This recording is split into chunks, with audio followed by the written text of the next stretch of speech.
السلام علیکم دوستو، ویلکم کرتے ہیں چینل میں۔ امید کرتے ہیں دوستو آپ سب خیریت سے ہوں گے۔ آج ہم آپ کے لائے ہیں قاری نیک ملتانی صاحب کا بہت ہی خوبصورت اور پیارا بیان۔ عنوان ہے ایک صحابی اور نوجوان عورت کی توبہ کی کہانی، عورت کی سچی توبہ کی کہانی۔ تو آئیے چلتے ہیں بیان کی طرف۔ جن لوگوں کے دلوں میں خوف خدا تھا، جو لوگ ماننے والے تھے، ان کے حالات کچھ اور ہیں۔ سیدنا معاذ سلمی رضی اللہ تعالیٰ عنہ جلیل القدر صحابی ہے، مدنی کریم صلی اللہ علیہ وسلم کا دیوانہ پروانہ ہے، مسلمان ہے، پھر بھی گناہ ہو گیا، صحابی سے گناہ صادر ہو گیا۔ کسی نے دیکھا نہیں، کسی نے پکڑا نہیں، کسی نے مخبری نہیں کی، خود مدنی کریم صلی اللہ تعالی علیہ وسلم کی خدمت عالیہ میں حاضر ہوا، عرض کرنے لگا یا رسول اللہ انی قد ہلکت،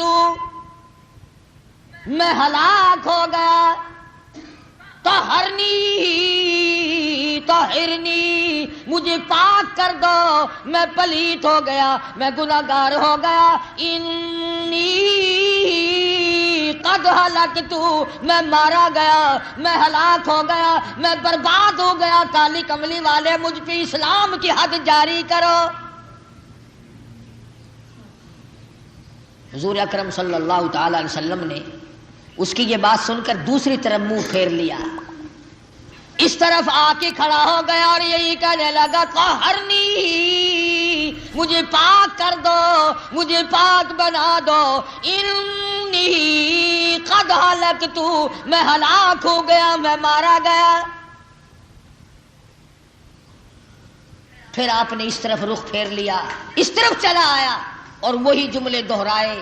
آپ نے فرمایا تو نے خواب دیکھا ہوگا، تیرا خیال ایسے ہو گیا ہوگا۔ عرض کیا نہیں یا رسول اللہ، مجھ سے زنا کا گناہ صادر ہو گیا ہے، مجھ پر حد جاری کرو، میں دنیا میں سزا بھگت لوں، قیامت کی سزا سے بچ جاؤں گا،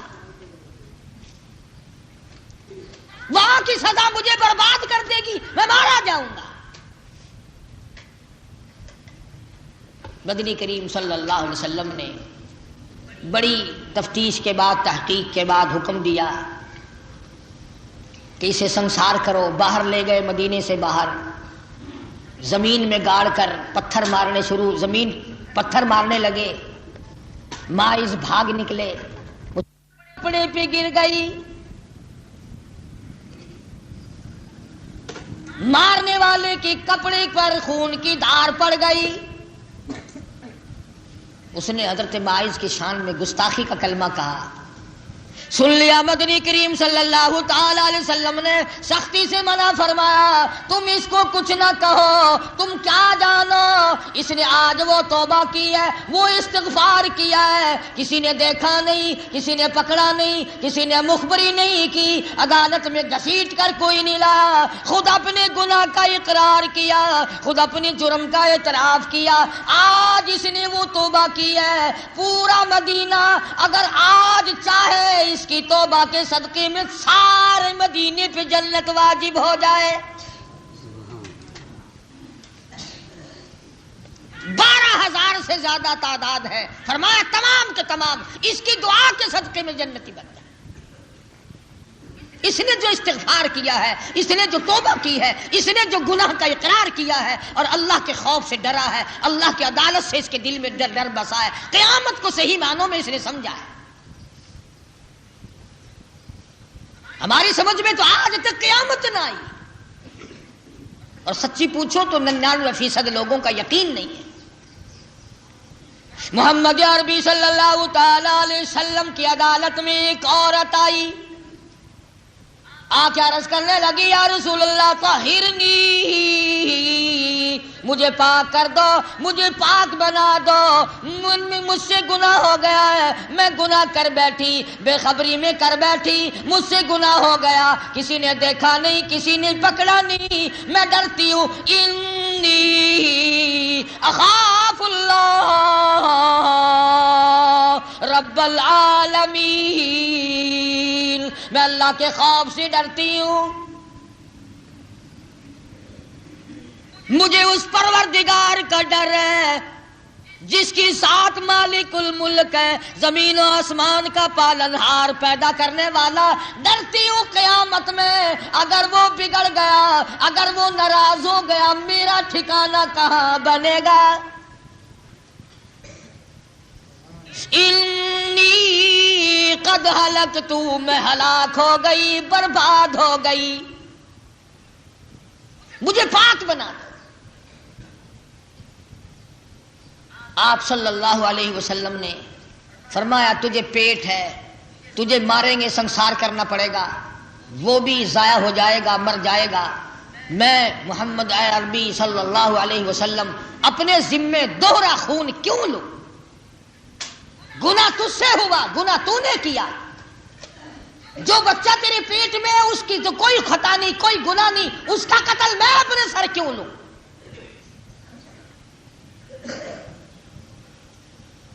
جہاں لوگوں نے طرح طرح کے اسپتال قائم کیے ہوں، اسقاط حمل کے ذرائع بنائے ہوں، بدماشی کو چھپانے کے طریقے کار اختیار کر لیے ہوں، آپ لوگ اس ملک میں سکون تلاش کرتے ہیں، برکت مانگتے ہیں۔ جہاں اتنی بے حیائی اور بے غیرتی پھیل چکی ہو کہ شرافت منہ چھپاتی پھرتی ہے، وہاں آپ لوگ انصاف مانگتے ہیں۔ کون انصاف کرے گا؟ تمام کے تمام ہم لوگ ہیں تو کاڑے مجرم سارے۔ مردوں کا حال دیکھو، عورتوں کا حال دیکھو، پڑھے لکھوں کا دیکھو، ان پڑھوں کا دیکھو، بس معاملہ صاف ہے۔ نبی ڈر رہے ہیں، اس بچے کے قتل سے ڈرتے ہیں جو ابھی پیٹ میں ہے، اور لوگ بھائی کے قتل سے نہیں ڈرتے۔ ڈرے کیسے؟ انہیں بڑی امید ہوتی ہے کہ 4 پیسے متھے ماریں گے، گھر واپس آ جائیں گے، اور بے شمار لوگ آ جاتے ہیں۔ ادھر وہ گناہ کرتے، انہیں پتا ہوتا ہے مارنے والوں کا، لیکن چونکہ ہم نے تو فلاں دشمن کو گھیرے میں لینا ہے، اس لیے آمدن بے گناہ کو پکڑتے ہیں۔ جنتی بنے بیٹھے ہیں لوگ، رشوتیں بٹور بٹور کے، قاتلوں کو بری کر کے، پھر کہتے ہیں کہ جی ہم نے کیا قصور کیا ہے۔ غلط ہے یہ بات کہ سال بھر کی ایک دفعہ کی نظر نیاز تمہارے سارے گناہ بہا کر لے جائے گی۔ کون کہتا ہے؟ کس نے تمہیں یہ عقل دی ہے؟ حقوق العباد کبھی بھی معاف نہیں ہوں گے، کبھی معاف نہیں ہوں گے۔ ارشاد فرمایا مدنی کریم صلی اللہ تعالی علیہ وسلم نے، اور لوگوں غریب کون ہے؟ عرض کیا یا رسول اللہ صلی اللہ علیہ وسلم جس کے پلے مال نہیں، دولت نہیں۔ فرمایا نہیں، غریب وہ ہے جو کچھ نمازیں بھی پڑھ کے گیا، حج بھی کر کے گیا، سخاوت بھی کر کے گیا، اللہ بھی کر کے گیا، مگر لوگوں کے حقوق کھا کے مر گیا۔ قیامت کے دن میدان حشر میں کھڑا کر کے لوگوں نے سارا لوٹ لیا، ننگا ہو گیا۔ فرمایا غریب تو وہ ہے جو قیامت میں ننگا ہو گیا۔ تو مدنی کریم صلی اللہ تعالی علیہ وسلم نے فرما دیا مائی میں اس بچے کا قتل اپنے سر کیوں لوں؟ جب یہ بچہ پیدا ہو جائے گا پھر تجھ پہ حد جاری کریں گے، پھر قرآن کا قانون جاری کریں گے، پھر اسلام کی حدود تجھ پہ نافذ کریں گے۔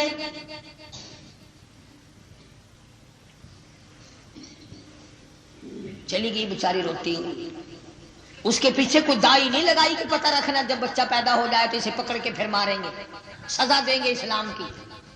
اندازہ لگاؤ خوف خدا کا، اللہ کی عدالت کا کتنا ڈر ہے۔ ادھر بچہ پیدا ہوا، جھولی میں لے کر اپنے لگتے جگر کو مدنی کریم صلی اللہ علیہ وسلم کے دربار عالیہ میں آ پہنچی، عرض کرنے لگی کالی کملی والے یہ بچہ پیدا ہو گیا، اب مجھ پر اسلام کی حد جاری کرو۔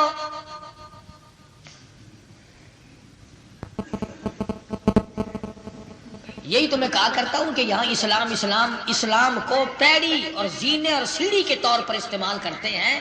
اسلام کے خواہاں تو قبروں میں چلے گئے، اسلام والے تو قبروں میں جا کے سو گئے۔ اسلام والا ہے کون؟ ہر آدمی اسلام کا نام لے کر دھوکہ دیتا ہے، فریب کرتا ہے، دجل کرتا ہے۔ اسلام ہمیں راس کیسے آئے گا؟ حرام کھانے والوں کو، حرام پینے والوں کو، حرام پہننے والوں کو اسلام راس آ جائے؟ یہ ایک عورت خود بخود آئی کھڑی ہے، مدنی کریم صلی اللہ تعالی علیہ وسلم نے فرما دیا اب اگر تجھے سنسار کر دیا، ہم نے تجھ پر اسلام کی حد جاری کر دی، اس بچے کو دودھ کون پلائے گا؟ اگر یہ بھوک پیاس کی وجہ سے مر گیا تو میرے ذمہ نہ پڑ جائے۔